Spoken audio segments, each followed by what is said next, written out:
আজ আমরা কথা বলবো দুটি বিশেষ উপাদান নিয়ে, লাউ ও টাকি মাছ। এই দুটি উপাদান স্বাস্থ্যকর এবং পুষ্টিকর, যা আমাদের প্রতিদিনের খাবারের গুরুত্বপূর্ণ ভূমিকা রাখে। আজকে বাসায় রান্না করলাম টাকি মাছ দিয়ে লাউ। চলুন রান্না দেখতে দেখতে জেনে নিই এটা নিয়ে যত কথা। লাউ যে কেউ জানে এটি একটি গ্রীষ্মকালীন সবজি। এতে রয়েছে প্রচুর পানি এবং ফাইবার, যা হজমে সহায়তা করে। লাউয়ের মধ্যে কম ক্যালোরি, বেশি ভিটামিন সি, পটাশিয়াম এবং ম্যাগনেসিয়াম থাকে, যা শরীরে ডিটক্সিফাই করতে সাহায্য করে। এছাড়াও লাউয়ের রসে থাকা উপাদানগুলো আমাদের ত্বকে সুন্দর রাখে এবং ডায়াবেটিস নিয়ন্ত্রণ সহায়তা করে।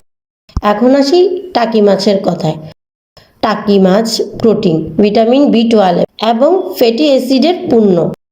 এটি মস্তিষ্কের স্বাস্থ্য ভালো রাখতে সাহায্য করে এবং হৃদযন্ত্রের কার্যক্ষমতা বাড়ায়, যা আমাদের দেহে প্রদাহ কমাতে সাহায্য করে।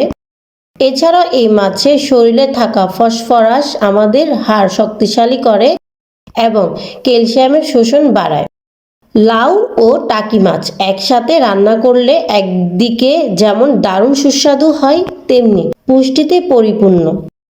এটি হজমে সহায়তা করে, চর্বি কমায় এবং শরীরের জটিলতা দূর করতে সাহায্য করে। বিশেষ করে যারা হাই প্রেশার বা ডায়াবেটিসে ভুগছেন তাদের জন্য এটি অত্যন্ত উপকারী। তাহলে লাউ ও টাকি মাছের এই সুস্বাদু মিশ্রণে শুধু মুখের স্বাদ বাড়ায় না, স্বাস্থ্যকেও সুরক্ষিত রাখে।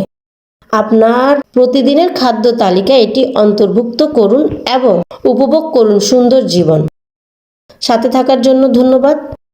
ভালো লাগলে ভিডিওটি শেয়ার করতে ভুলবেন না।